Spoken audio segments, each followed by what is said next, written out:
There have been a lot of questions about head coach Aaron Glenn so far this season. During this Bengals game, he showed a level of accountability that we haven't seen to this level. We'll explain. Plus, a victory Monday for the first time this season, Jet fans. Let's go. I'm going to lose my gosh darn bananas. Boy Green Daily starts now. Zoinks! Boy Green Daily, Boy Green Daily, Boy Green Daily. Let's go!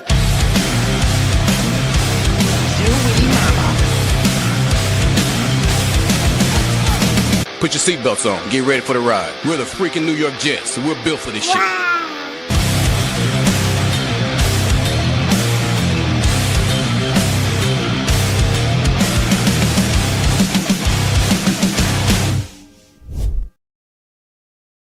Everybody, I'm Paul Eston Jr., a.k.a. Boy Green. I'm the New York Jets digital reporter for Heavy.com. Welcome to Boy Green Daily, a daily New York Jets video show, also available wherever you get your podcast. Like the video, hit subscribe. Normally, we've got the Boy Green Daily backdrop, but I want to bask and marinate in this just a little bit longer. Your New York Jets scored 39 points, and the Bengals, the team they beat, scored 38 points.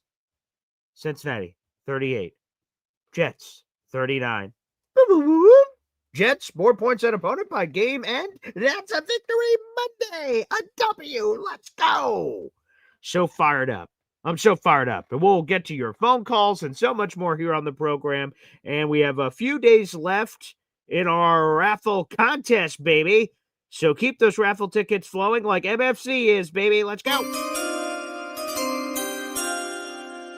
Thank you for gifting that raffle ticket. That membership went to Ricky New York Live. Ooh, some celebrity gifting happening here. Thank you, MFC. It's another raffle ticket for the contest. Again, we do a raffle giveaway every single month here on the program. Can't wait. We'll be giving that away officially on November 1st. So keep that in mind, people, for the last couple of days of our raffle contest this month. MFC, thank you very much, sir. You're up to 16 raffle tickets. Very nice. I'll update the leaderboard here in a second. Here's how I want to start the show. Benching somebody isn't, like exciting in a good way for things happening. It's not good. And I want to bask in the victory Monday, but I want to give Aaron Glenn credit. Because there are a lot of you out there in the universe that did not like what you saw so far from Aaron Glenn. By the way, I'm part of that group. There's a lot that I did not like with Aaron Glenn, but I was not ready to fire him. And there's some of you out there that were. And we chastised Aaron Glenn for a lot of mistakes he made. The Hail Mary thing in back-to-back weeks. There's a lot of stupidity. He made a lot of mistakes in all kinds of areas. End of half situations, random timeout usage, fake punt, just kidding, we're going for it, just kidding, we're not. There's a lot of bad. But, and we should call that out. But we also got to call out when good, or he improved. And he improved in a lot of key scenarios. The going for it on multiple 2-point conversions, going for it on fourth down throughout the game. Sometimes, again, it burned him, like in the first quarter, where he goes for it from his own 35-yard line. That was silly. A little too aggressive. But then he found it back later. One of the things I want to give him credit for is accountability. When you're a coach, accountability is one of the most important feathers in your cap. If you don't hold players accountable, that sends a wrong message to the locker room. Someone makes a mistake and you don't hold that person accountable. The rest of the locker room's like, oh, we could get away with that. And then all of a sudden the foundation that is built of accountability, reliability, all crumbles. So earlier this season, Aaron Glenn has flexed his muscles on a variety of accountability scenarios. To me, I think a lot of those accountability issues were easy peasy. For instance, let's go back through this because Jet fans love being a glutton for punishment, right? So week 1, the Jets lose to the Pittsburgh Steelers by 2 points. Xavier Gipson, much maligned. The Jets fan base hated Xavier Gipson since the overtime first play, or the defining moment of his NFL career, where he has a walk-off touchdown 2023 against Buffalo Bills. So that moment was awesome, and then everything else has been sort of not good. And he was much maligned for not being reliable. Okay, Jets keep him on the 53-man roster, whatever. He has a fumble in late in the game against the Pittsburgh Steelers. Steelers turn that into a touchdown. Jets lose by 2. Wow, he was a big reason why we lost that game. Aaron Glenn, after the game, eventually, a couple days later, cuts his ass. That's accountability. Hey, you make a mistake around here, you're out of here, pal. But that choice is kind of easy. Xavier Gipson was like the 52nd or 53rd guy on the roster. He made a critical mistake that cost your team. You cut him. That's an easy thing to do. Xavier Gipson sucks. You removed him. Okay, pass the biscuits. Fast forward to week 4, Miami Dolphins game. Isaiah Williams. He makes 2 critical errors in that game. He fumbles the second half kickoff as well. Then the Dolphins immediately turn into a touchdown. And he inexplicably caught a ball and caught it at his own 2-yard line, backing up his own team. Didn't make any sense. Before week 5, the Jets-Cowboys game that we did a tailgate for, Aaron Glenn cut his ass. Again, accountable. Flex, accountability. But again, Isaiah Williams is the 53rd guy on the roster. So, okay, you need to make those choices because accountability is important, and those guys made mistakes. Isaiah Williams, by the way, was later brought back a few days later after the game, and he had a 1-game sabbatical and a little vacation before they went to London. And Isaiah Williams, by the way, was terrific. That's another Aaron Glenn, right? Give Aaron Glenn credit, right? Having the ability to hold a guy accountable of like cutting him, and then having the balls to bring him back. Jet fans threw things virtually at Aaron Glenn. What are you doing, dude? How are you bringing this guy back? He just made all these mistakes in week 4. Coaching, they don't know the roster. Aaron Glenn has final say. Look at this idiot. That's what everyone's saying out there in the universe. And he brought him back, and look how important of a piece Isaiah Williams was yesterday. 25-yard jet sweep run, catching the ball all over the place. Jets are desperate. Times call for desperate measures. No Garrett Wilson, no Josh Reynolds, and they're just figuring it out. Isaiah Williams showed a lot of chutzpah. Again, that's more credit for Aaron Glenn, but that's not even where I wanted to go, quite frankly. I just wanted to use that as a backdrop to say, look, Aaron Glenn's been accountable in a handful of scenarios this season, but those decisions were kind of easy. Like bottom tier roster players making bottom tier roster decisions, they get moved on from. The one that's much more difficult is Jamien Sherwood. For those who missed it, I certainly did in the live play-by-play. I can't notice that level of detail watching the game the way I watch it and do the play-by-play for you guys, but I enjoy doing it. Is Jamien Sherwood got benched. He missed the entire first quarter on defense for the New York Jets. And not only did he just ride the bench, Aaron Glenn made him play special teams, like as a form of punishment, I suppose, of like, hey, you're not going to play on defense, but you're gonna play on the special teams. Jamien Sherwood was one of the 6 voted on team captains before the season. People forget because Sauce and Garrett Wilson are bigger names, but the first defining moment of the Darren Muji, Aaron Glenn era, maybe 2 because of moving on from Aaron Rodgers, but the defining moment in terms of signing was Jamien Sherwood. On the eve of free agency, the Jets agreed to a 3-year, $45 million deal with Jamien Sherwood. That includes $30 million guaranteed. And Jamien Sherwood became a top 5 highest paid linebacker in football. That was a defining move for the Aaron Glenn, Darren Muji regime. It was defining in the financial component. It was a lot of money, a lot of guaranteed money, and it was notable to the rest of the league. Top 5 highest paid linebacker, top 5 highest paid at your position. That's a big boy move. And also, it talked about keeping your own here. Darren Muji said that was important. Aaron Glenn said that was important. Now, while Jamien obviously was not drafted by Aaron Glenn and Darren Muji, it's about keeping your own. You develop good players, sure, you keep them. So Aaron Glenn and Darren Muji are all in on Jamien Sherwood. That contract, the player, everything. It takes balls to make your team captain sit his ass on the bench for a 25% of a game where you're 0-7. And while some people will say, well, he stunk out there, he was not performing well, and obviously he wasn't, I imagine that contributed to the benching. However, Aaron Glenn after the game was asked about that by Rich Cimini. Sherwood was benched for the whole first quarter. What went into that decision? Quote, I'm going to keep that between me and him and me and the team. So Aaron Glenn did not explain why, but I would imagine because Jamien Sherwood has been playing terrible. But even if he's playing terrible, that does not make the decision easier. He's your team captain. He's your leader. Like folks have, sort of poked fun at Michael Clemens. By the way, Michael Clemens coming off a really good game against the Bengals. Salute to MC. Appreciate you, Michael Clemens. But a lot of people sort of made fun of Michael Clemens because earlier in the year he was making dumb decisions. Back to that again. Aaron Glenn chewed him out on the sideline, but then put him right back in the game. You're like, what the? Where's the accountability there? Well, the accountability is the Jets didn't have anyone else to put out there. But the point is that accountability comes into question when a player is more needed. It's a harder decision to make. And I think Aaron Glenn deserves a lot of credit for putting his team captain not only on the bench defensively, but throwing him on special teams. It's embarrassing for a Sherwood. And Aaron Glenn sent a message. So I think he deserves credit for that level of accountability. I think he deserves credit. Again, we are quick to highlight when Aaron Glenn makes mistakes. And fair, we're in the New York market. First-year head coach. We had 0-7 record, now 1-7. Hey, got to hold people accountable. I was just priding ourselves that for the coaches to do it, also for the media to do it to the players, team, everything. But I think it's fair that we have a balanced sandwich here of when good things happen, turning around and saying, hey, man, there you go.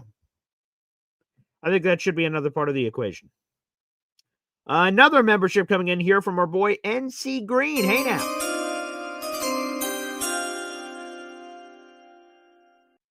With the membership. Here we go. Let's see. Where did this one go to? Real Talk. Just got a Boy Green Coffee Club membership. Shout out to Real Talk. Appreciate you. NC Green, by the way, you have now 2 raffle tickets to our contest, so appreciate that. Thank you very much. Keep those memberships flowing, baby. We're getting to the end of the month, and show your support for the channel as we continue to grow this puppy. It's great to have a Victory Monday. It's absolutely awesome to have a Victory Monday right now, baby. It feels great. Wait a second. Another membership being gifted. Our number 1 Austrian Jet fan. Hey, now. Yeah, baby. I'm feeling it. We're going to have a historic show today. That membership went to DC in the Heasy. Welcome, DC. Welcome to the program, baby. Raffle ticket for our number 1 Austrian Jet fan now at an even or odd 65, baby. 65 raffle tickets so far this month. Appreciate you, number 1 Austrian Jets fan. Let's go. All right. Nice. All right. Beautiful. MFC, I will update that. You are now in 4th place in our raffle contest with 16 raffle tickets. Very, very nice. Love how you guys are making it rain from the high heavens, baby. That's how we do it. And appreciate you, number 1 Austrian Jet fan. Thank you very much. So, again, a couple of things. So, Jamien Sherwood gets benched defensively for a whole quarter and has to play special teams. That's great accountability by Aaron Glenn. And, man, Aaron Glenn, that's the kind of improvement I'm talking about. People, I've asked this question to other people, and people have asked this question to me. Hey, man, what does Aaron Glenn have to do to get you to believe more, to buy in more? And it's that yesterday. Of course, winning, that helps. Sure. That was the 2nd largest comeback in Jets franchise history. The only larger comeback was the Monday Night Miracle at the turn of the century. A game and a comeback that we still talk about around the campfire, that we still talk about at the water cooler. Hey, you remember Jumbo Elliott? Vinny Testaverde? You remember that? Arnold Schwarzenegger in the booth? We still talk about that. That's hallowed, holy grail, ghost story sort of stuff that we talk about. And this was another one of those. I don't know if it gets remembered in the same way, but nonetheless. So winning helps Aaron Glenn. Of course, finding a way to win under any circumstance. I said that before the game. I don't give a crap how you do it. In this case, whether it was 1 point or 100, I said that before the game, and look, one will do it. Jets win. Bengals look at themselves in the mirror. How did we lose to this 0-17? We're not going 0-17, people. We're not going 0-17. And that feels good. Sorry, Alon, out there in the universe. I'm sure you're going to call in. But screw your 0-17. Apparently, according to the draft stuff, the Jets have the blah, blah, blah pick. I don't even care what pick they have. But let's just take a gander. What is it? What's it over here on old tankathon.com? All right, well, the draft started today. The Jets would have the 2nd overall pick. However, it would come down to a coin flip. The Saints and Jets and Titans. So 3 teams are 1-7. We'll talk more about this tomorrow. We have our draft guru coming on. I'm a man of the people. You guys wanted it. We'll have it. Drew Beatty will join us on the show tomorrow to talk quarterbacks draft. And you guys can ask all your questions, get your super chats and everything ready. And with the bye week coming up and no opponent for the Jets, you guys can ask all your draft questions for a guy that studies the tape. So I'm looking forward to diving into the quarterbacks. But anywho, so there's 3 one-win teams in football. It's Saints, Jets, and Titans. Okay. So the first thing to look at is record. They're all tied. Next tiebreaker is strength of schedule. The Jets and Saints have the same strength of schedule at 496, according to Tankathon, which means who gets the number 1 overall pick would be a coin flip, believe it or not. So there's a lot of season left to go. I'm not going to overreact to the placement of where the Jets are and go crazy. There's 9 more games left. 10 more weeks left, 9 more games left for the Jets. We can talk about it when we have our draft guy on tomorrow and talk about positioning and is there tiers and this. Again, there's a million questions I have in my brain about it. I haven't really considered much at all. So I'll be all in with Drew Beatty. But, like, screw that. Aaron Glenn is trying to establish a culture here. He's trying to sell a message, and players buy that message a lot easier when you win games. They're like, oh, he said this, we did this, we won. Oh, okay, we just need to keep listening to coach. Sounds easy on the surface, not as easy to execute. No, it is not. So, Aaron Glenn, man, I'm so happy he got that game ball. We still have not seen that video. Maybe he doesn't want that video. Christopher Johnson apparently is the one that handed the game ball to Aaron Glenn, not Woody. And I look from the still shot, though, that they went crazy. I saw the speech from Aaron Glenn, but I did not see the game ball video yet. So maybe that's coming here on a Victory Monday. That'd be great. I can't wait to see that emotion in the room. And I truly believe this. I said this yesterday. I truly believe this. You get one win, and you just see what happens. Now, again, I sort of joked yesterday, hey, right? People last week were saying the Jets are going 0-17, right? That's what people were saying. Now people are saying 10-7. Just when I thought I was out, they pull me back in.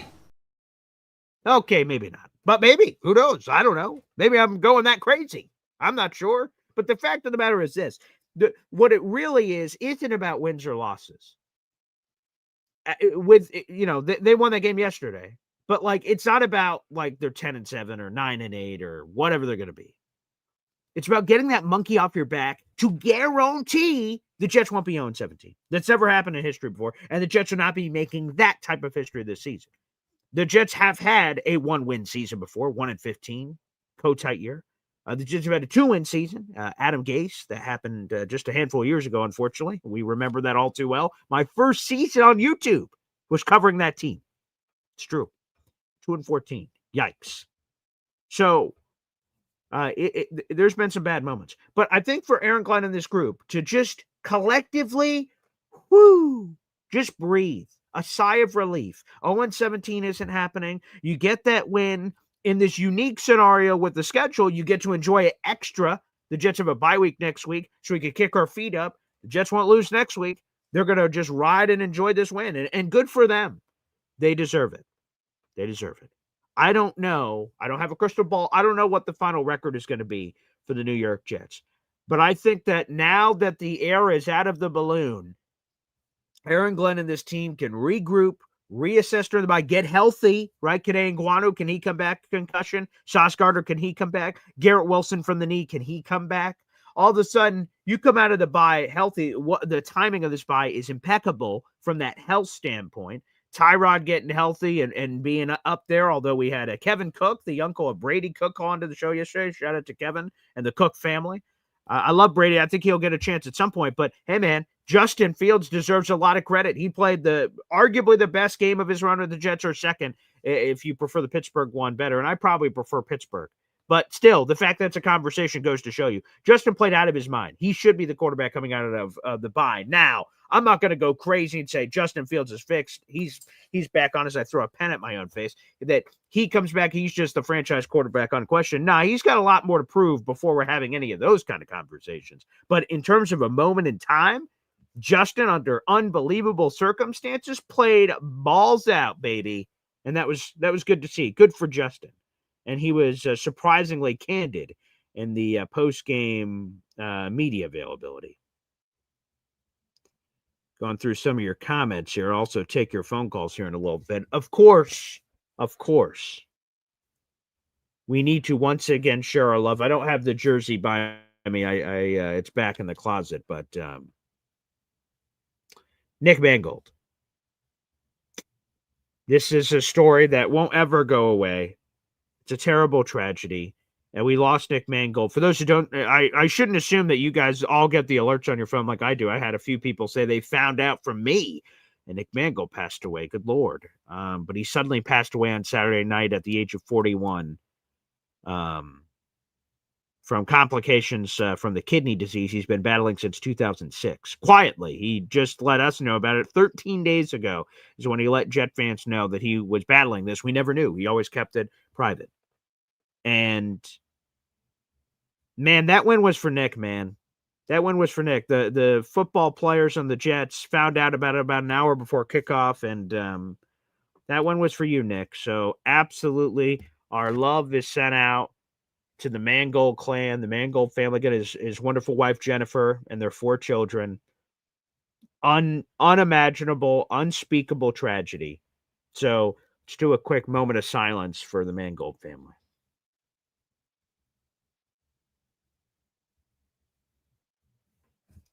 Thank you. And you guys, today, throughout the week, whenever you want, I hope forever, we're talking about, Nick Mangold phone calls where you guys could call in and share a good Nick Mangold memory. We had people talk about yesterday. They dropped by their tailgate in the past, had a snack, hung out with them.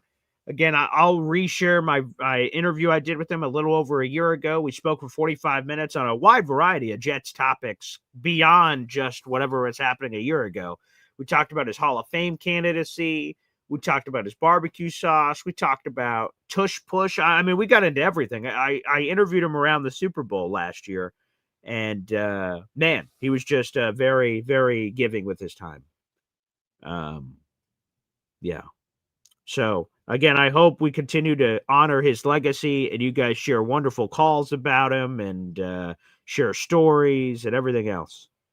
That would be wonderful and a cool way to honor him for us all Jet fans out there in the universe. I'm proud to have his jersey. I'm embarrassed to say, and I think I told Mangold this at the end of the interview. I haven't rewatched the interview in a long time, but I think at the end of the interview, I told him, like, I hadn't gotten a Mangold jersey in forever. Like, for all the stupid jerseys I get, right? Like I get one for basically every quarterback the Jets have.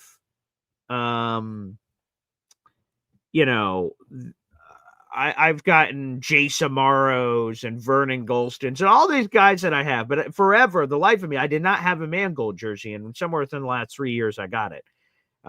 Maybe even, I can't remember if I got it right before that Mangold interview or right after, but I got a Mangold jersey, and it feels good. You feel quite, DeBrickashaw Ferguson, that's another one I want to get. Like, those are ones that won't disappoint you. You know what they are. They have these amazing careers, and you wear them, and people will see in the streets go, Brick, Nick, this, that, the other. So I got to get more old school jerseys because I love those. But an absolute salute to Nick Mangold. And like I said, a cool way, I think, for us to continue to honor him. I'll honor him also by cutting up some of those clips so you guys can see him and remember the good times with Nick. But I'd also like you guys to share your memories. And it's not just a today thing, it's a forever thing. I don't want to just make it a fleeting moment in history. I want us to always remember Nick Mangold. And so keep those stories going. That'd be wonderful.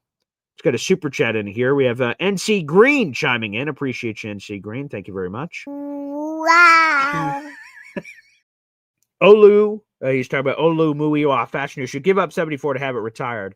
Yeah, I don't know what's the process of that, but I'm sure Olu Muiwa would have no issue with that. And I'd totally be for it if the Jets decided to do that. Also, I hope Nick gets into the Pro Football Hall of Fame. I'd love to see his bust in Canton forever. My only regret is I wish he could have seen it himself. He told me that it was important to him, but it's something he couldn't control, but he hoped one day that it would happen. And, yeah, I hope his bust goes into Canton and he lines right up next to Kevin Mawai in the Pro Football Hall of Fame. That would be beautiful for their bust to be there forever, and they can whisper in the night to each other. That's what they say. That's what the stories are of the Hall of Fame is when the lights go out and the museum closes, the busts turn to each other and have conversations.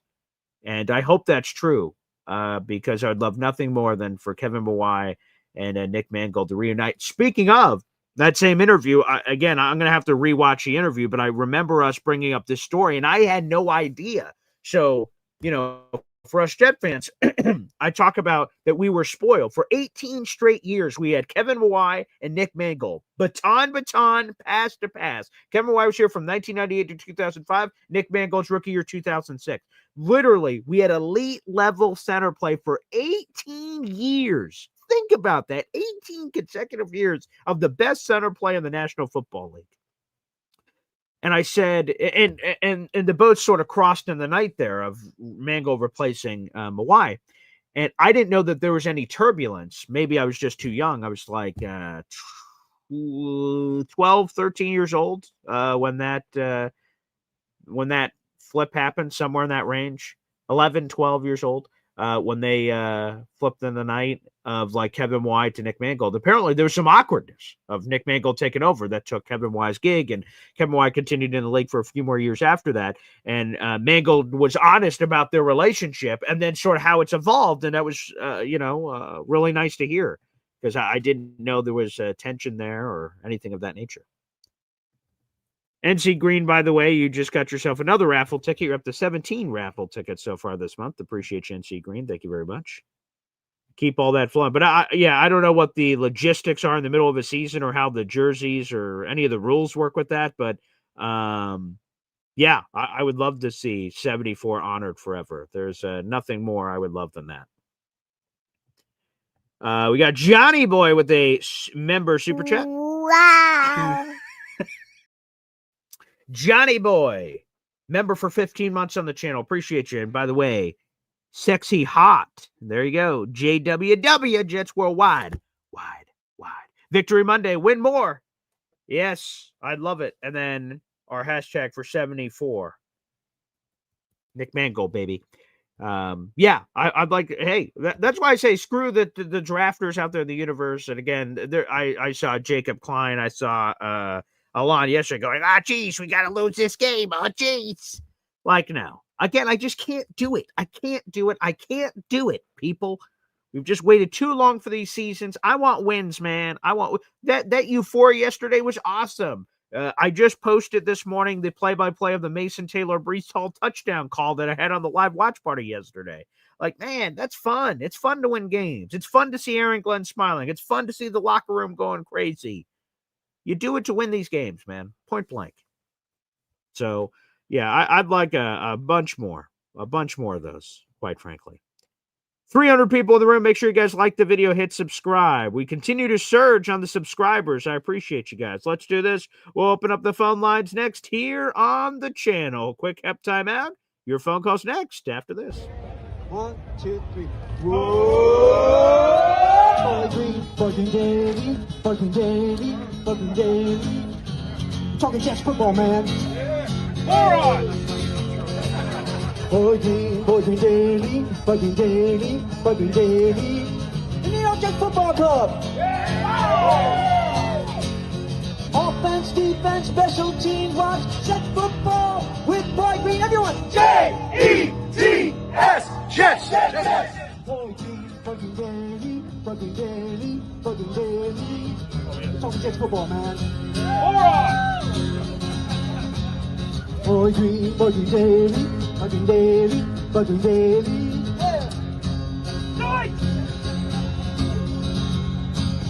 Offense, defense, special teams, watch Jets football with Boy Green. J-E-T-S, Jets. Let's go! Oh, yeah, baby. I just love it. Hep, that never gets old. Absolutely terrific. The phone lines are open to the great people in the Jets community. Pin comment, youtube.com/boygreen25. We're going to keep rolling on those phone calls, baby, on a Victory Monday, the first one of the season, baby. Come on. Wait, before we go to the phone lines. Come on, man. I didn't get to play this yesterday, but, we get to play this.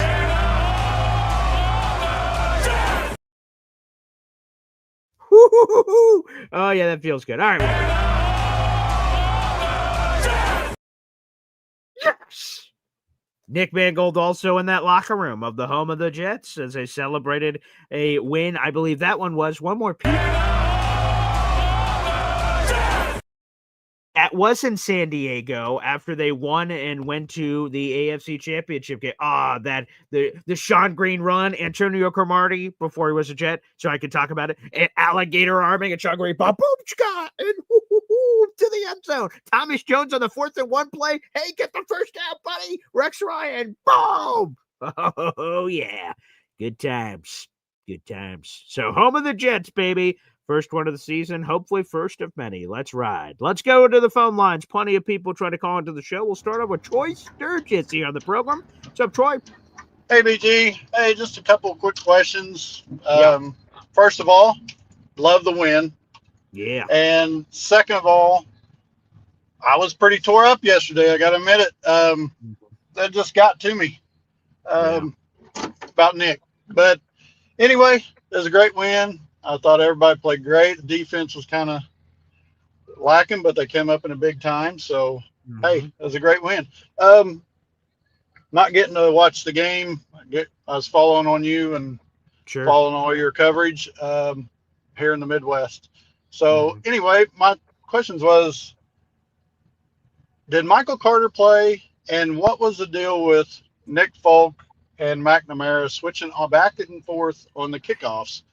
And I have got to go. Okay, just good show. I appreciate it. Yeah, I will answer those questions. I'm glad you asked because I noticed it during the game. Because, I do the play-by-play, and I'm like, McNamara kicks it off, Folk kicks it off, McNamara kicks it off, Folk kicks it off. That was very weird.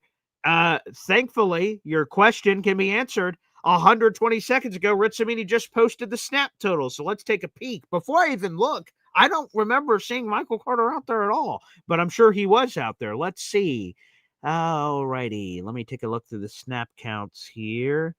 He played 6 snaps on defense. 6. MC2. Now, obviously, Jarvis Brownlee Jr. stole his lunch money and his job.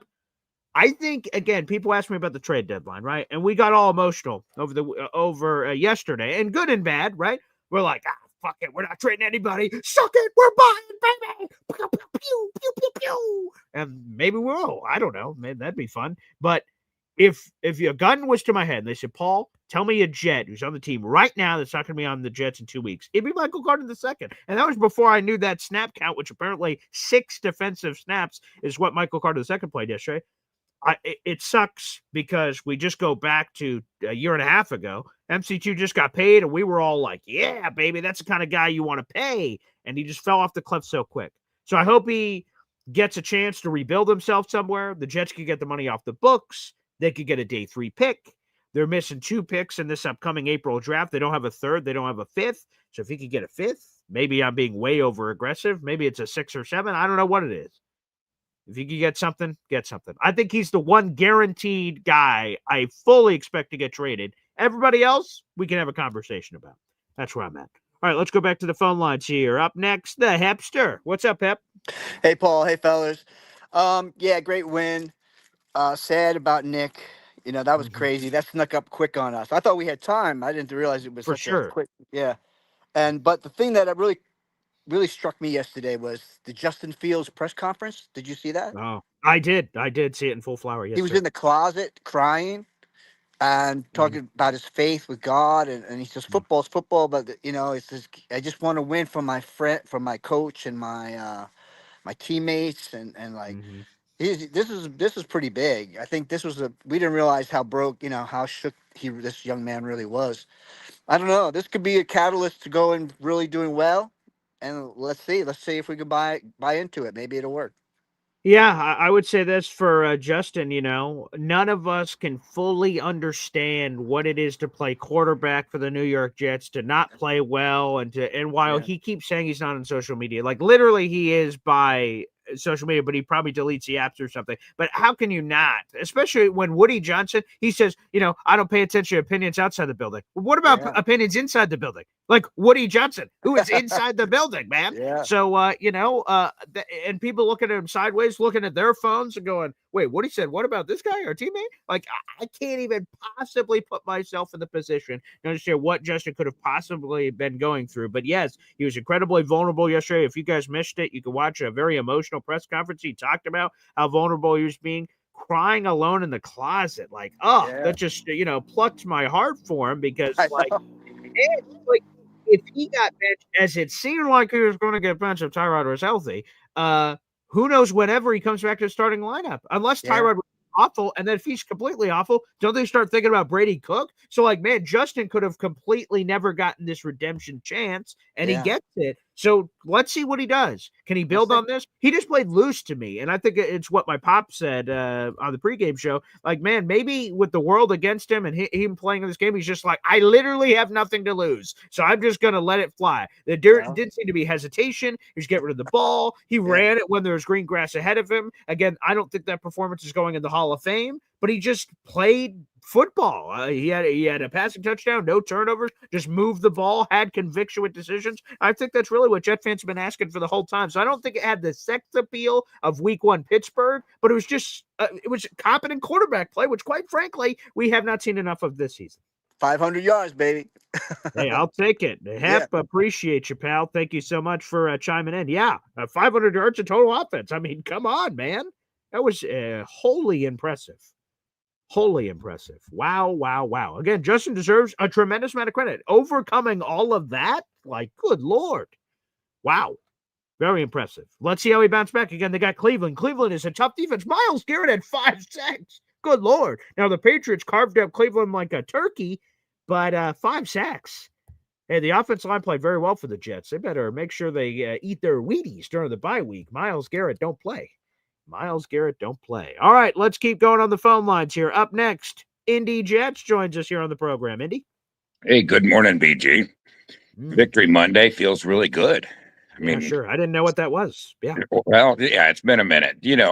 Mangold was only 40 miles away. He was his hometown's just outside of Cincy. Yeah. Crazy. So I'm sure that not just the Jets fans, but even even Bengals fans, when you root for a home player, even if they play on another team, so that hit, it didn't hit just Jets fans, Definitely not. Right. And so that's I don't think the NFL couldn't have scripted that game. I mean, I was extremely impressed that the penalties, that everything that Aaron Glenn said has just taken time to come to head here. He said he's going to start working on cutting down penalties. Well, that's what he did. He said he was going to start getting this defense to play better. And I'm not a big film junkie. Sure. I like to watch some of it. I'm not. There are guys out there that especially YouTubers that can break down film, like in the Joe Blewett and Dylan Terraman. They can see stuff that and explain 100%. It really well. But the one play that I really wanted to talk about, because me, I'm always giving you hell about Michael Clemens. Oh yeah, baby. Look at Michael, huh? But that sack that Will McDonald had right there towards the end. Yeah. That was driven by Michael Clemens. Mm-hmm. You had Will McDonald onto the right end. You had Clemens on the inside, just to his left.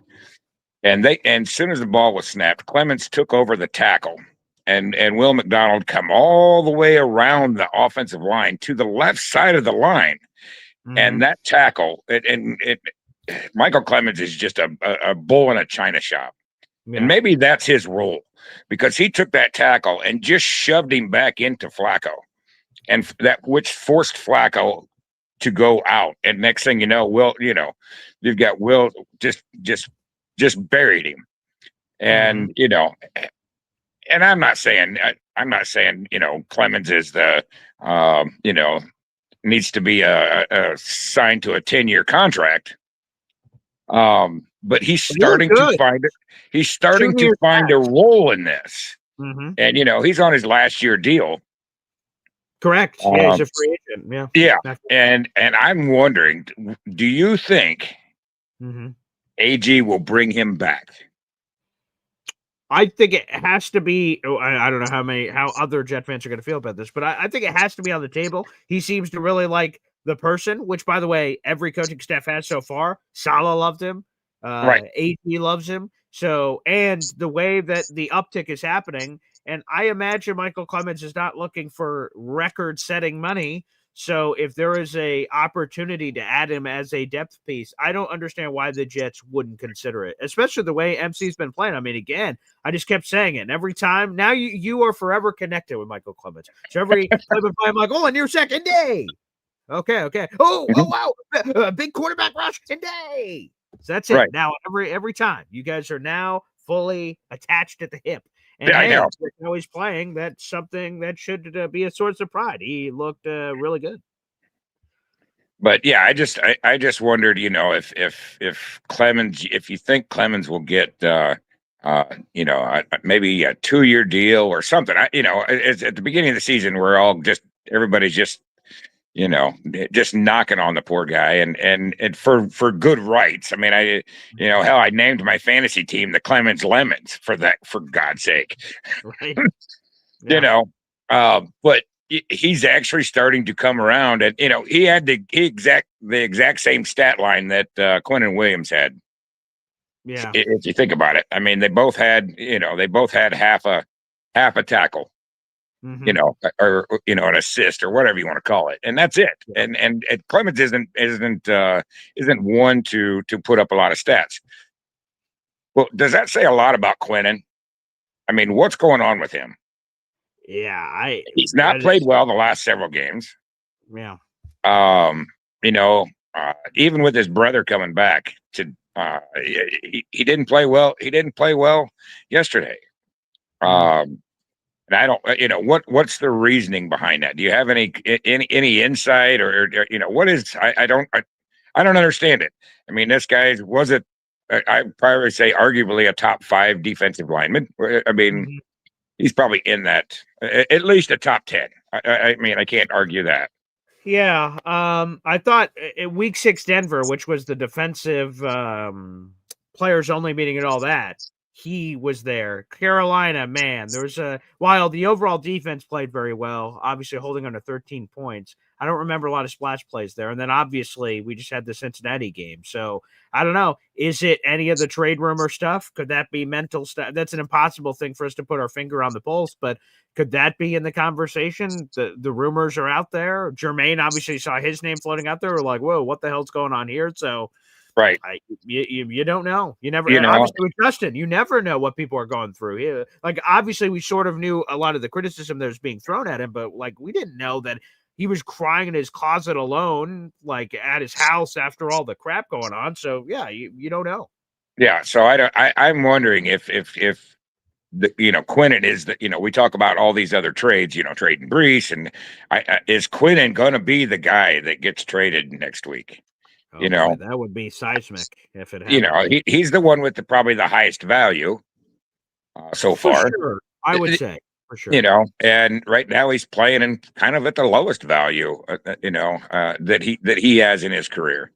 So if he's not playing well and he's probably the highest value, maybe it's time to trade him and get what you can. And I don't think the defense is going to miss out on a lot, at least at 1-7. I guess if it was 7-1, yeah, right. Yeah. I would, yeah. And so its play value's down, but its trade value is still pretty high.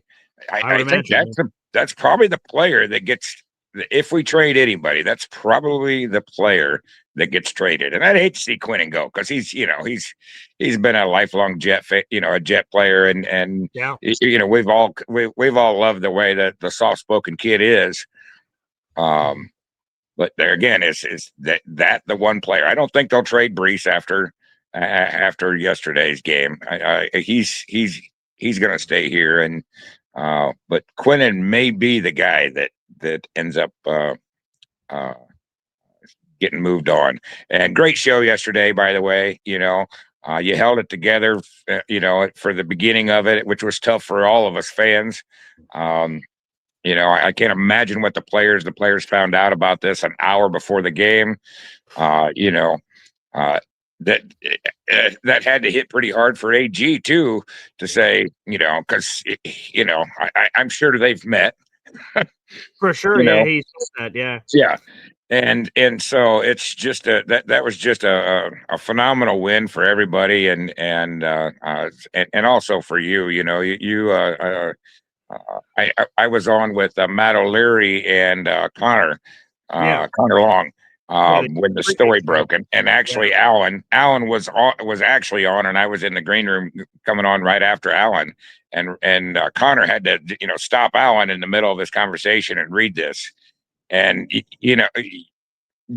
I'm telling you that was tough. That was tough to go on, and so big shout out to keep it together, man, and put on a good show, and continue to show respect for 74. That's just what we do.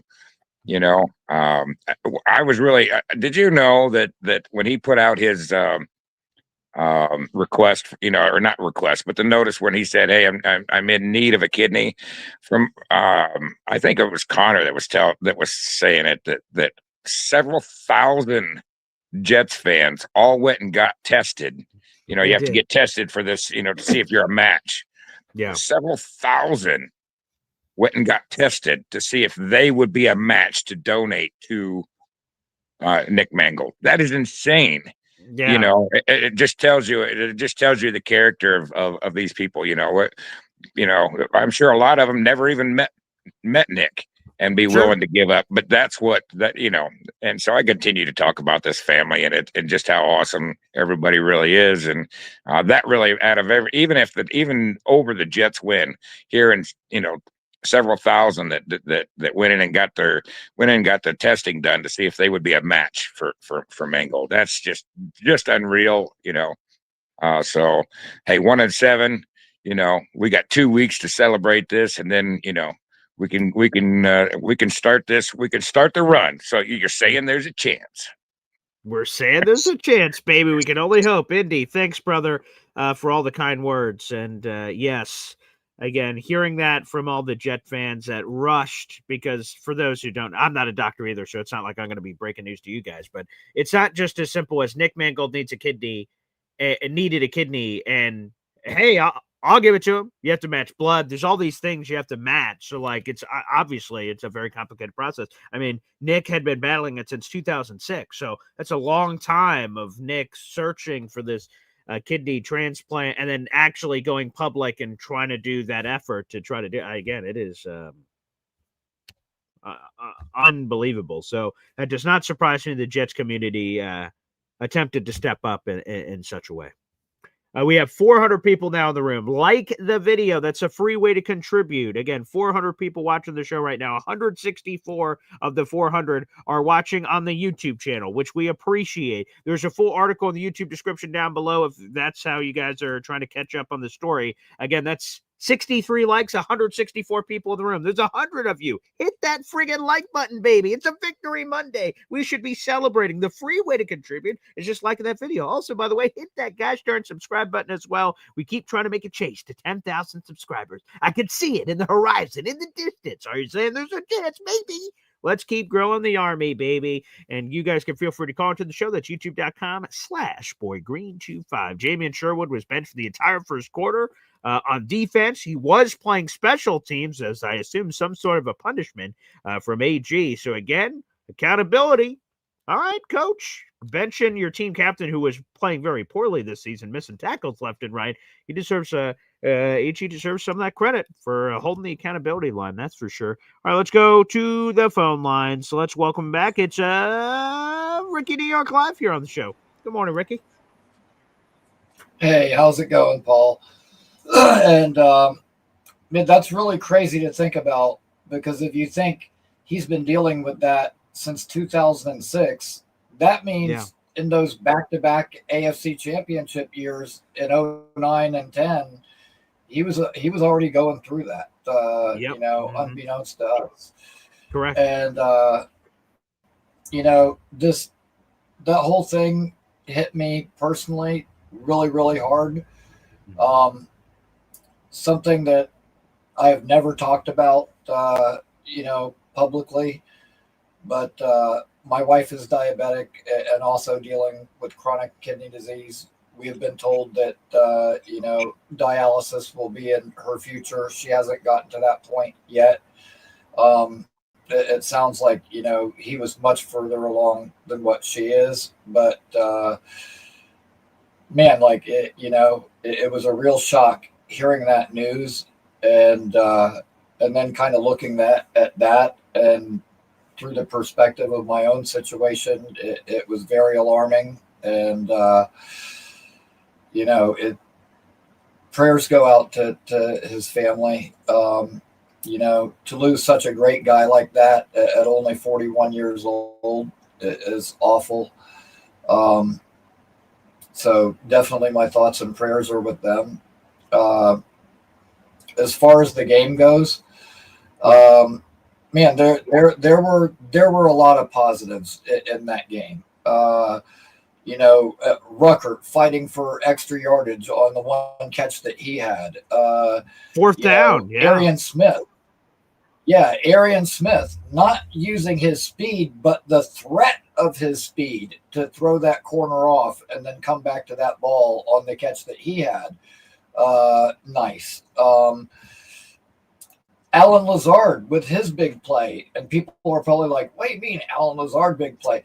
Dude, he had the key block on that Isaiah Davis 50-yard run, and opened that up for him.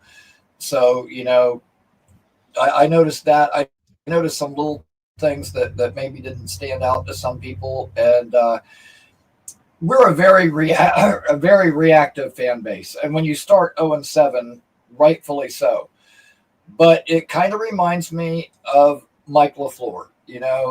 We ran him out of town probably too soon, and then came to realize that Zach Wilson was the real problem. And I'm glad we didn't repeat that mistake with Tanner Engstrom. And man, shout out to Tanner Balls of Steel Engstrom with that play call and that play at the end of the game in that situation. Man, awesome. Awesome. Wow.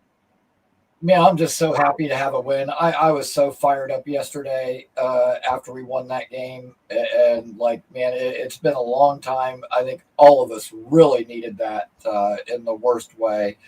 And man, I'm glad to see the guys get that monkey off their back. When you look at, and I was looking at the guys who led the team in tackles. Malachi Moore led the team in tackles. Second was Brownlee, who wasn't a draft pick, but a trade acquisition by Glenn and Muji. And fourth in tackles was Azaria Thomas. Like the Glenn Muji guys were all over the top of that board. Membu played a really good game. Taylor looked really good. Like the Muji Glenn guys had a nice showing yesterday. And all I can do now is just pray that all our guys come back healthy after the bye, Garrett, Sauce, and we have our full complement moving forward. And, hopefully we can continue this positive trend. So that's pretty much all I got, and everybody, man, have a great day and enjoy this win. It's been a long time coming. Quick plug, Ricky, to the Ricky New York Live YouTube channel. Yes, absolutely. I am not going to be. Normally, I would be doing a live show on Thursday.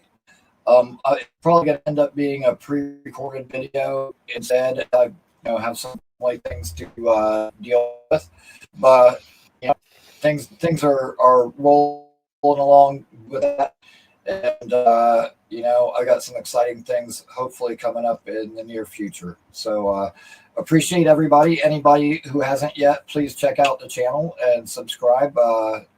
Appreciate all the support that I've already gotten, and look forward to spreading the word. If you're looking for those silver linings, no matter how hard they are to find, I am definitely your guy, because I am fatally optimistic, and always will be. So always trying to find the bright side of things, and sometimes we really need that. So check me out. And once again, thank you. And thank you, Paul. And yeah, you go Jets. You bet, Ricky. Let's go, baby. Go Jets. Let's hit it. Let's hit it, baby. J-E-T-S. Jets, Jets, Jets. Yes. Thanks, Bob. Oh, Bobby. Always getting us right. All right, let's go back to the phone lines. Bad Shot's here on the show. Bad Shot? What up, Paul? Victory Monday. How it feels sweet so it good. is. Quite. Yes, sir. Yes, and how long do we get to enjoy this? Basically we got 2 weeks. Yeah, because we got the bye week next week. So we got all this week, and then I guess not 2 full weeks, because I guess technically we'll be turning the page at some point to the Browns in that other week. But it's still like we get a nice week plus here of just really marinating on this one. It feels good, man. Oh yeah. I'm more of a believer that Nick Mangold won that game for us. I feel like he was out there. I think it's Talladega Nights where he's like, my idea of Jesus is, a guy wearing a tuxedo T-shirt. Well, like, my idea of Nick Mangold in heaven is like him and like Alan Faneka and Brandon Moore and all them out there just like blocking, and whatnot. There's no butt fumbles. There's nothing like that, I really think he was out there helping us out yesterday. And, I did want to ask you, and somebody may have already kind of touched up on this.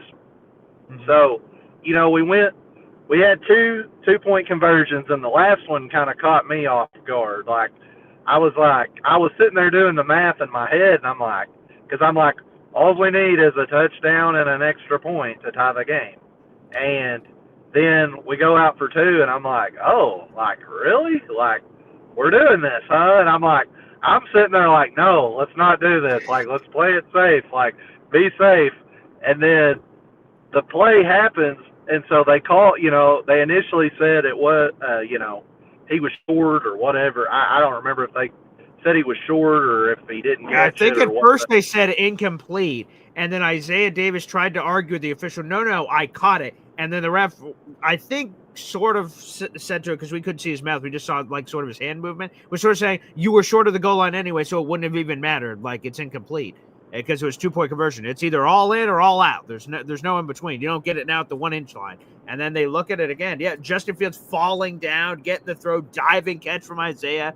I will tell you this. I talked about it with Alon yesterday. Now, this is something if I was the head coach, I don't know if I would do this, but it's a new modern thing. It's somewhere over the last 3 years people have been doing this. So you score a touchdown, whatever, and in theory, you're down 7. Coming up. So most people just go, okay, the next time I got to kick the touchdown, kick the extra point. It's all tied up. But what teams are doing now, I get why the Jets would do it, because they're 0-7. They're like, fuck it, we don't want overtime. Like, we're going to either go win this or lose this. Like, we're all in. But I've even seen like the Eagles do it before. So, like, in theory, to go for 2 then, when you get the touchdown later, hey, we're going to win the game by 1. We're not going to play around and get cute. We're going to do it ahead of time. So, again, I'm not sure if I'm a big fan of it either. I mean, it worked out great. So, AG's a genius, right? It works out, you're a genius. It doesn't work out, you're an idiot. But, yeah, I've seen teams, I got to, like, get a coach on the show or something and hear their thought process of why this is happening more, because it didn't happen at all in the past. So, I'd be curious to hear another thought process on it. Well, and I was listening. Like, I had the TV turned down, and I was listening. I was actually behind. We went to church yesterday morning, and so I was behind on. Pop was like dishing it out to people, and EZ had called in and was like, who made the shit list on the Mount Rushmore? And I'm just like, holy fuck, I gotta listen to this. So I was still listening to yesterday's show at that point, and I had the TV turned down, but I'm listening to Pop and all them, and so I never heard, when they first trotted out there for 2, I was like, do I not know basic math? Like, are we not down 7 points? Like, I don't know if you did that or if they made it clear when they ran out, like, the Jets are just they're going for it right here, like, blah, blah, blah. They're gonna try to get the lead, or if they were confused as well. But so, my thing is, usually when they say when a call goes opposite way of what we were wanting the 2 points to be good. So usually you have to have like pretty good evidence to overturn it, right? And I mean, I'll just tell you, I believe he got it, but I didn't know if there was that much evidence to flip. You know what I mean? Like that scared me because I was like, oh, I don't know if there's enough evidence to flip this or not. But I don't know what your thoughts were on that. Right. So for people, right? So if they obviously called it incomplete to start. So that means the default is call stands. Like, hey man, there's nothing here. To Badger's point, to completely flip it the other way, you have to have irrefutable evidence that it's the opposite of what happened, which would be a call confirmed. Like, oh boy, overturned. Like, oh, we effed this one up. And initially they called incomplete, and I'm watching the replay, and I see him. So first off, did he catch it or not? If he didn't catch it, I guess it doesn't matter where the ball was. So, okay, we determined that he caught it. Okay, it looked like he secured the hands. Then I'm like, all he has to do is break the white line plane of the end zone. And I'm like, man, there is this gut shot where he sort of catches it in the elbow. I'm like, it's the point of the ball over? Maybe. But again, thank the Lords above. At first, I was like, no. What? And I'm sort of getting higher register, like maybe, could possibly, maybe. And then they said it was good. I'm like, oh my God, thank God. Because again, AG looks like a genius or an idiot based on results, which seems kind of crazy that that's how we base our decisions off of, but it's true. So yeah, I think he barely got it, but I think either way, to me, it was probably going to be a call stand situation. If they called it a 2-point conversion successful, I don't think they could have flipped it the other way. And if they called it as they did, I didn't think they could flip it the other way. So I was pleasantly surprised, but thank you, football gods. Appreciate it. Exactly. And, AG's over there arguing with the refs, and I'm like, we're not going to get this call. And the ref is laughing. So for people that missed it, AG's like, no, I think he got it. And the ref is like, get out of here, dude. Like, what an unbelievable explanation you're attempting to give here. Like, come on, man. But he's trying to sell the ref. By the way, selling the ref does nothing. Those aren't even the refs under the hood. So he's just like, he's just trying to talk. It's like one of us. We're one of the fans on the field. He's just trying to say, hey, man, I think we got it. I'm like, maybe we did. I don't know. Like, those refs have no impact on whether that is good or bad. But he was just trying to get him on his side for whatever reason. I don't know. But that's the part that I think we fall in love with AG. There's this fan in him. He's a former Jet. There's this, unspeakable je ne sais quoi juice, something about AG. So yeah, that part I thought was hilarious because the refs were laughing as he was explaining that. That was funny. Yeah, and I did love the Breece Hall touch, the pass. That was awesome. I was like, I get like you when in those moments where you're just like, oh my gosh, like it's like you're like holding a hot potato and you're like, and my wife's like, would you shut the fuck up? And I'm like, I couldn't talk, and I'm like, that's a touchdown, holy shit! But man, that was a fucking ride of a game. I wasn't able to even get in on the game till it was like, I think it was 3-17, and then when I got there, we had just made it 10-17. So it did not look good for us, but hey, we fought. The penalties were down. Let's hopefully we can turn this around. I'm not saying we are, but I mean, I've got to be positive and hope we can. But I also real quick just wanted to thank you, Paul, because the past couple weeks, you've let me rant about my mom and my wife and stuff, and I really appreciate you. That really meant a lot to me, man. That's why you're the best at what you do, buddy, because you make all of us feel special. I feel like I'm like your little side bitch, and you're like making me feel. You got to make me feel special every now and then. I appreciate that. I appreciate that, Paul. Two things here. First off, I don't know if you ever saw the show Prison Break. I'll let you hold on to the inside of my pocket, so just follow me around. You're welcome. And number two, you got Easy to follow through on the singing yesterday. Yeah. So like he was like, I'll do it, and then like I'm like, Easy, Bueller, and then he wasn't there at the end, so I couldn't call upon him. I couldn't go, Bueller in the back. present. I couldn't do it. He wasn't there. So I'm like, oh, I guess not. And then in the post game, Easy's hanging down there. And then you're like, Easy? And I'm like, all right. And then he belted it. I was like, wow, okay. That surprised me on the Easy. I had to call him out because he was pulling another no show at the tailgate, basically. Like when y'all were like, he'll be at the end of this singing, I'm like, he ain't gonna fucking show up. I'm like, his reputation, and look at him, here he is, the Judas Priest himself.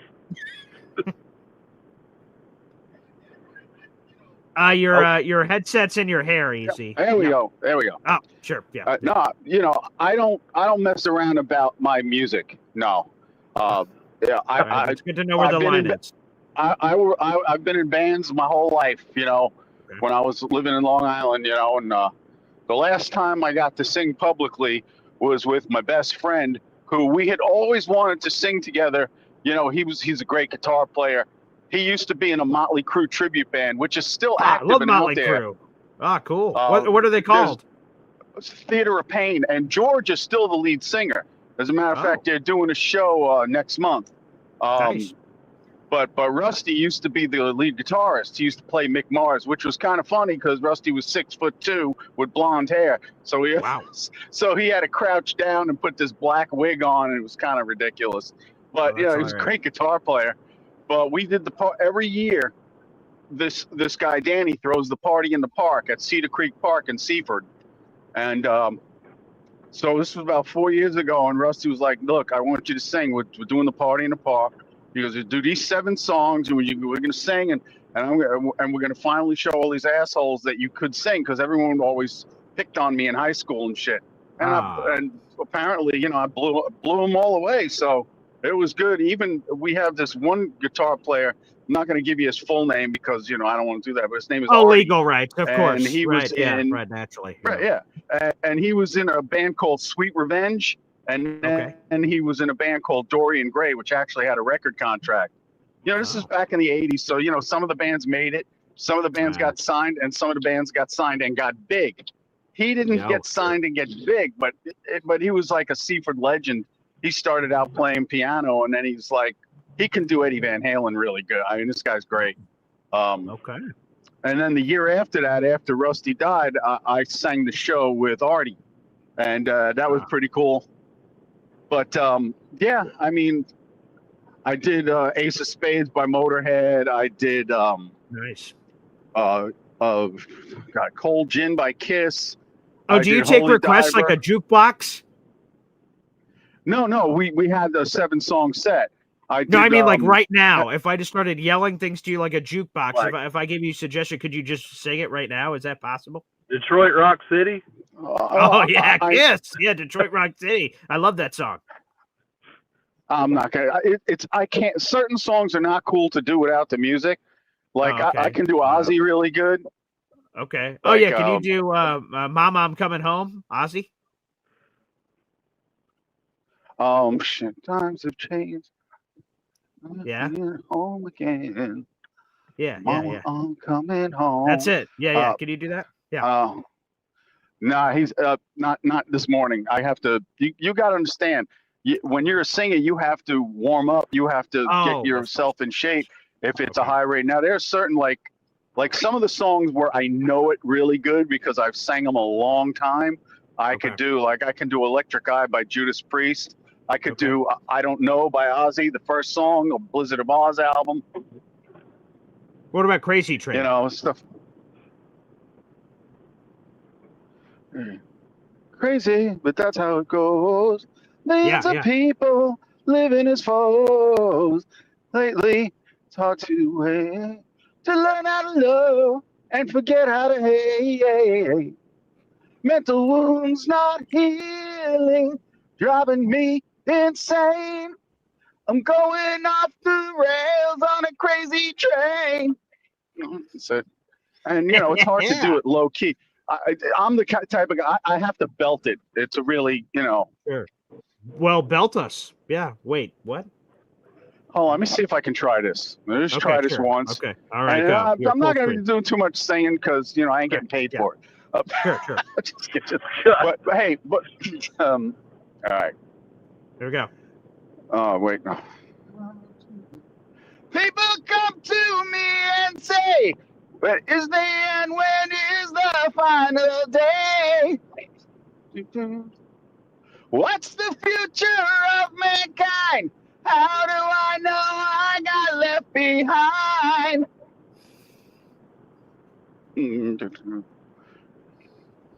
Damn. Everyone goes through changes, looking to find the truth. Don't look to me for answers. Don't ask me. I don't know. There we go. Boom! Way to go, Easy. Appreciate you. Thank you. Thank you. Bad Shot did it again. I did that for Bad Shot because I don't know if he actually heard me sing. No, he definitely did. He's been here. Yeah. And Oh yeah. This morning, I did, so, and the people next to me did. So it's kind of hard, just waking up, driving the truck, like, hey, sing some songs. Okay, whatever. Hey, well, you know what, Easy, moving forward, you can get a set list together and we can put it together. So great. Well, I wanted to say something because this means a lot. Okay. Okay. Yeah. Yesterday, after I got home from watching the game, I didn't get to see the show on TV with Rex Ryan and with Greeny and all them guys, and yes, trying to keep myself together here.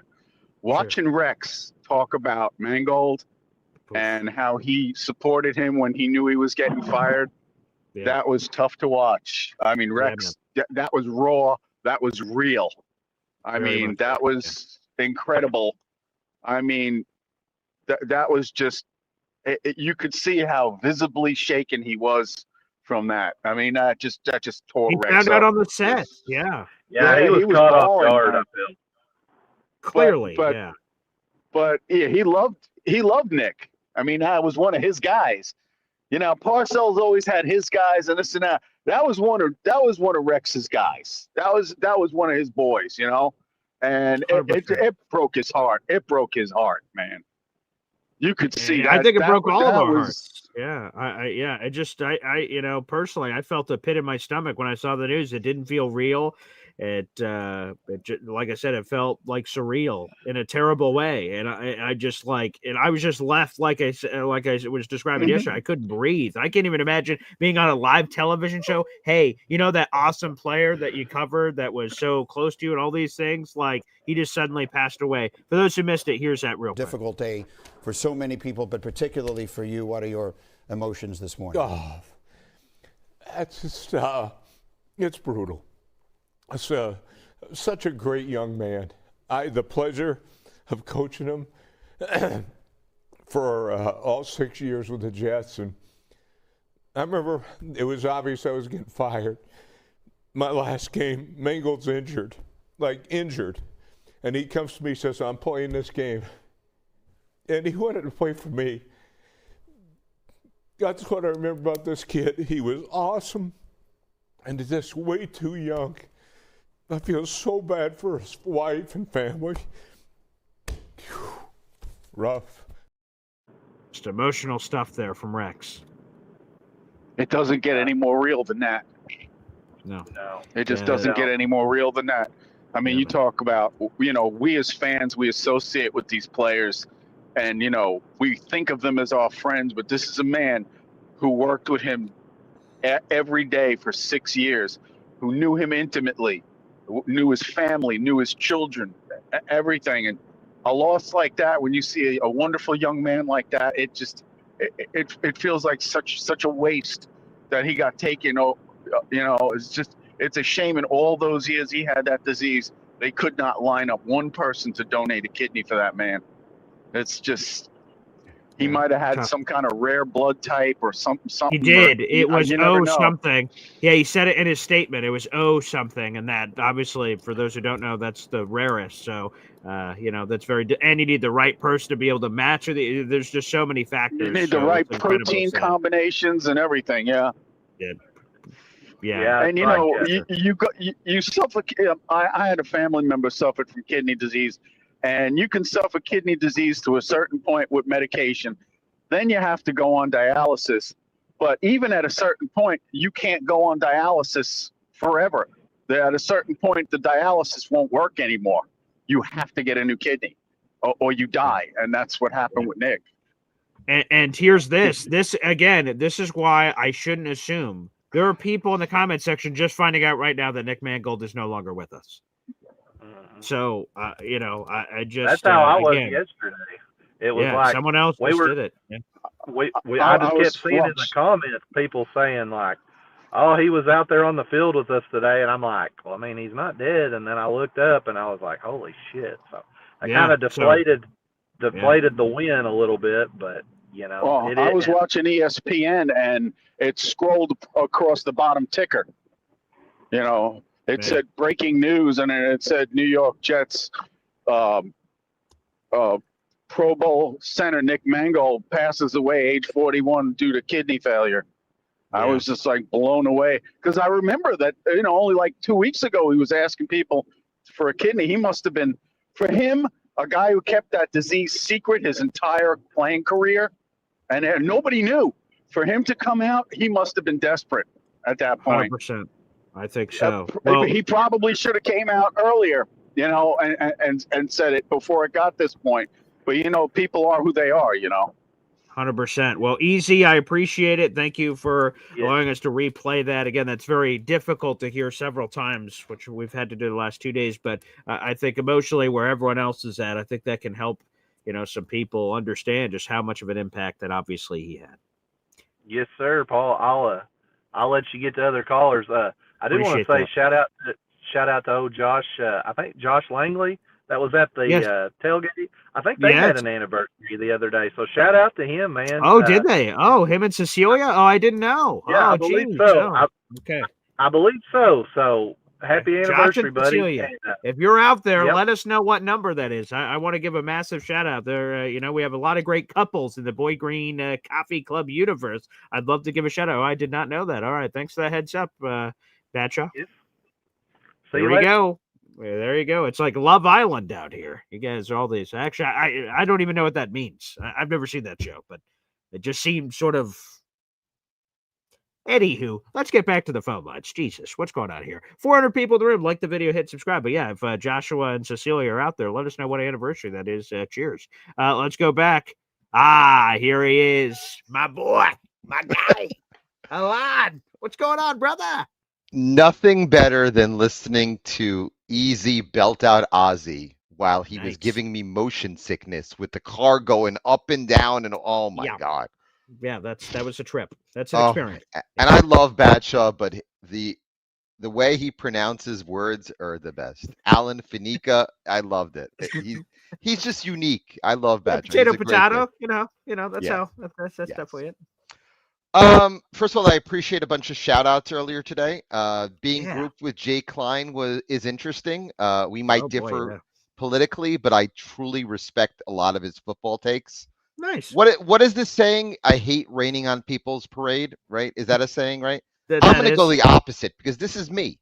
I love raining on people's parade. Okay. We are 1 and motherfucking 7. Get a grip. We beat a team minus Trey Hendrickson that might be one of the worst defensive teams I've ever seen in my life.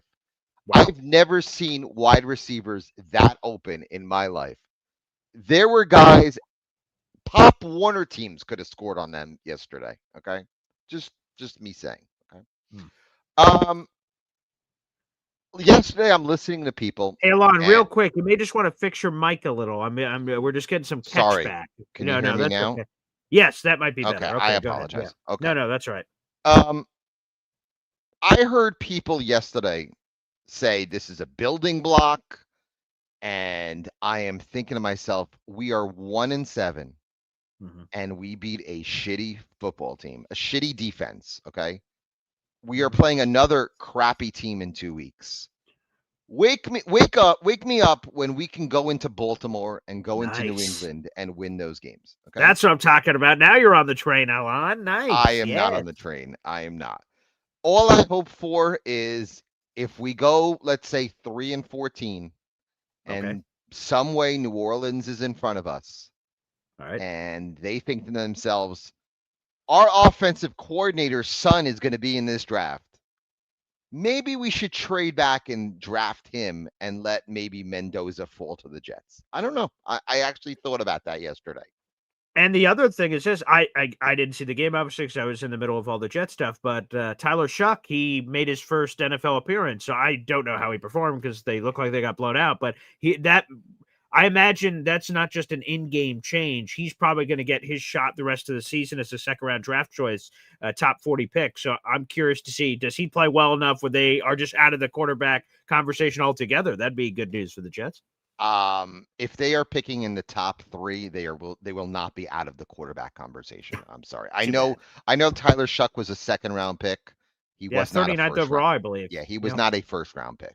And fair enough. Again, I think the talents of Mendoza and Sellers and maybe Nussmeier might be too much for them to pass up. But again, I'm glad for the players. They played hard. Down 15, they could have let down. But I'm not going to go crazy and say this is a building block for a regime that has been absolutely clueless through its first 8 weeks. Okay. Finally, I want to talk about that 2-point conversion because I had a discussion last night. The 38-31. Okay. Oh, yes. Okay. Yep. I'm 51 years old. I'm starting to get familiar with analytics more so. I worked in analytics this past year when I was away for 9 months. I do a lot of AI stuff with my current job.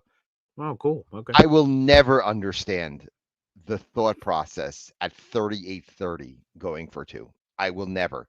Because it reminds me of when week 1, the Jets at 6, I think it was at 6-0 when they missed the 2-point conversion and they had to chase points the rest of the way. And the Boswell kick would have actually tied the game rather than them losing by 2. So I never understood it. I would rather have kicked the extra point at 38-31. And if you want to go for 2 at 38-37, I would understand it.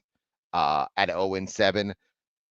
I'm telling you one thing. If they would have lost that game 38-36, I'm sorry. If they would have lost that game 38-36, if they would have lost that game by 2 points by missing on 2-point conversions, Aaron Glenn would have gotten killed. He would have gotten eviscerated. Right, because obviously the extra points, to your point, would have tied the game. Right, correct. He would have. So I know there's some people out there that say he coached a great game. There are parts of the game I respect. I didn't understand, again, as I said yesterday, the 24-13 not going for it on 4th and 5 early in the third quarter. Yep. I hated the play call, even though I kind of heard that Justin Fields changed the play at the line on the 4th and 1 in the first quarter. Oh, the toss, right. Yes. That just can't happen. But again, calm down. We beat a really bad football team that will be looking for a new head coach in about 2.5 months. I thought Joe Brady was going to be the guy, but you never know. Maybe he'll go back to his alma mater and go coach at LSU. You never know. Oh, interesting. He's been a guy that's been talked about, as well as Dabo Sweeney. A couple other guys have been talked about for that LSU job. But again, this is still going to be a 3 or 4 win team at most. And we will be drafting 5th, 6th in the draft, or 4th, 5th in the draft. Hopefully we don't miss on the quarterback that we want. That's all I ask. I don't want to trade multiple picks to move up for the guy, because I don't know if there's that surefire number 1 quarterback in this draft. Hopefully he falls to us. I'll just leave it at that. But again, I'm glad the Jets won. I know people say, oh my God, I was miserable yesterday. Frank saw me yesterday. He did. He saw. I was actually excited when they came back. I knew they would come back at 39-38. Did I think they were going to stop the Bengals on the final drive? No. And I'll bet you 98% of Jet fans didn't think so either. Okay. Paul, I think you were one of the 98%. You thought they were going to lose 41-39. Hell no. Yes, you did, Paul. Paul, you're a good No boy. way. Paul. No. Yeah, you thought that defense was going to stop. I appreciate it, Paul. But again, Paul, it's a pleasure to chat with you every Monday and Friday. And again, I love raining on people's parade. We're 1-7. The trade deadline is in 8 days. Do not sit down. Oh God. Hi, Badshaw. I love your accent. I love it. I'm drawn by it. Oh, I was literally I was sitting here typing. Can I talk to Alan? And you got me on here. So is it pronounced? Is it Alan Faneca? Faneca. Or is it pronounced Alon? I'm both. He's Alon Faneca. Oh, that's where he got Alon. That's where I fucked up. It was Alon Faneca. Alon Faneca. I love your accent. I'm drawn to it. I love it. But I just had to say that. But yeah, I have 2 names. No, you're good, buddy. My mom's actually a speech therapist, so I don't know if I'm doing her a favor every time I call in or not. But it's just, anyway, I'll get off here. I just had to do that real quick. No problem.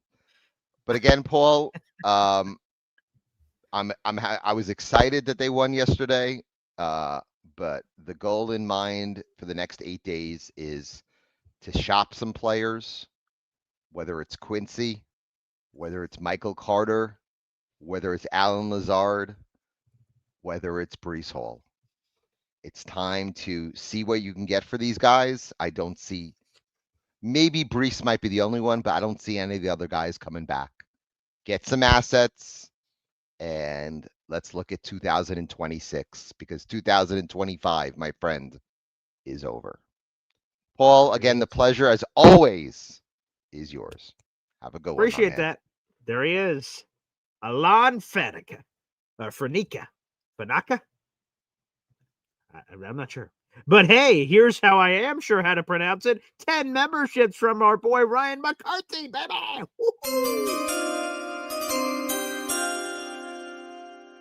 We get a 5+ pack of memberships. We play a video ensemble. Here we go. Kevin James.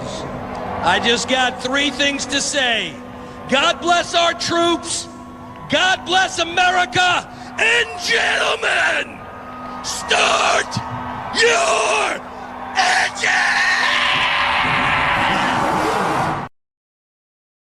McCarthy, you are 3rd place in our raffle prize this month. 26 raffle tickets, 10 more to the pile. Here are the 10 new members to the Boy Green Coffee Club. Mr. Miku, Big T Charlie, Ricky Cooch, 14 years, John Garcia, Duhan, Joey R, Alfredo, RS. You guys are all now members to the Gosh Darn Boy Green Coffee Club. 10 more raffle tickets. Keep them flowing. Let's go, baby. We got 450 people in the room. And of those 450 people in the room, 137 of you guys are watching on YouTube. Hit that like button. That's a free way to contribute to the show. It helps get this Jet show in front of other Jet fans. Helps feed the algorithm. We only have 94 likes, but 150 plus people in the room. So make sure you guys like it. Slap the like. And also hit that subscribe button as well. Let's grow this army. YouTube.com/Boy-Green25. Ryan McCarthy, baby. Let's ride. Appreciate you. And keep those memberships flowing. That is the money signing for watching on YouTube. And there's super chats, super stickers, membership gifting, all that and more. There's no limit to how many raffle tickets you can get. There's also no limit to how many times you can say Jets worldwide. Wide. What's up, Johnny? BG, what's going on, man? Good morning, bro. Hey, what's cooking? What's cooking, Johnny? Hey, first off, man, big shout out to Ricky, man, for Ricky to, say what he said in regards to his wife and how it kind of prayers up for his wife. So, prayers up to your wife, Ricky, man, because it's pretty dope you coming up here and sharing that with us. Very vulnerable. Yes. It's Victory Monday. I could give two shits, if I'm being honest with you, about the fact that, we played a crappy ass Bengals defense, or we had wide receivers that were at Walmart bagging up stuff, whatever. We won. We got a dub. We got that all out of our system, and it's over. Everybody right now is currently trapped in closets crying, right? Because they wanted to go 0-17. Yeah. It is what it is. Look, I want to win, bro. Like, that's all we dealt with. 0-7. 0-7, 0-7. It should suck, bro. Could you imagine going into this bye week having to talk about a 0-8 team and trying to figure out something to build off of. Now, you know, it probably would have been like, we need to trade A, B, C, D, E, F, G, H, I, J, K, L, M, N, O, P, whatever. And fire AG. Go into letters. That's what people would have been saying. Exactly. So, look, it is what it is. You know, look, does Allen make some points? He does. But at the end of the day, man, dude, it's a dub. I want my team to win. I want them to keep winning. You know, and if they can't, hey, it is what it is. Keep going. Dude, if they trade people, I got to deal with it. Yeah. They're going to trade people. Ain't nothing that you, I, or anybody else that's not part of that organization is going to be able to go ahead and do. So, are there some building points on here? Yeah, there are. Is the defense suspect? Yeah, our defense was pretty suspect yesterday. You know, is that O-line going to be tested against the Browns? Probably. You know, but I mean, show out, come out, you know, prove that maybe Fields could be a consistent quarterback and do something again like that, and not just be so worried about, you know, not throwing an interception. Let it rip. Go out there and do what you got to do. Brees, be Brees, bro. Keep going. Keep doing what you're supposed to be doing. You know, shut out all the noise from the outside and just, bro, him coming on that podium and saying that stuff as an athlete at the professional level and having to consistently hear that you're trash, you're all this and everything, dude, bro, like that's got to be tough on your mental space and everything. And it must have been a huge sigh of relief for him for getting that dub, you know. And if I'm going to be honest with you, bro, if you win, that's the biggest like mask of crap, right? The biggest deodorant of stench. So it is what it is, man. Again, like, let's just enjoy it. We got a dub. We got a dub. We finally got a win, you know. And look, RIP to Nick Mangold, bro. Like, real talk. You getting people up here talking about his financial, and I'm talking about Jay Klein. So, because I don't shy away from that, but bro, the dude died. Like, what does it matter? Like, just that's bonkers to me, bro. It's wild. Yeah. But it is what it is again. And hey, Victory Monday. Enjoy it. Let's keep hoping that. But if I'm being honest with you, BG, bro, we were never gonna get the first pick. You know that, man. Of Jets, course dog. not. Like, come on, man. What are we talking about, man? You know, so it is what it is. Hey, all out to everybody. Ricky, again, bro. Hey, prayers out to you, man. It's pretty dope. But Victory Monday. Deuce. Beat the W, baby. Let's go. Let's freaking go. Oh, God, a Victory Monday. First one of the season. AG gets the game ball. We win the second largest comeback in Jets franchise history. The only larger comeback was Jumbo Elliott in the gosh darn Monday Night Miracle. Folks, this was a historic win by the Jets. They came back. They were down 15 in the fourth quarter. Justin Fields. Defense stepping up when it mattered most. So, you know, giving up 38 points to have that on the bingo card? No. Absolutely not. But stepping up when you needed it most. Breece Hall having a game of games. It was a little questionable at the beginning of the game. And then booyah, 3 touchdowns in fourth quarter, 2 rushing and a passing for old Breece. That was awesome, man. Fired up. And so should you guys be too. I hope you guys are. Again, they played inspired football yesterday, and that was for you, Nick. God rest your soul. And I hope you're not hurting anymore, buddy. But guys, I want to thank you so much for joining us here for Boy Green Daily. Again, we 90-plus minute show. Appreciate it. We're going to be back live in less than 2 hours. NFL insider Matt Lombardo is going to join us. We're going to talk about the Jets getting this first dub of the season. We're going to talk about NFL trade deadline, all that stuff for MC Show Digital, the Man Show Boy Green Digital. And if you guys would like to, I'll throw that plug up here on the show. Do you guys want a $400 golf club? Well, subscribe to that channel on your screen. YouTube.com/MC Show Digital. Subscribe right now. And we're going to give away to one of our first 500 subscribers. We're like 100 and change away.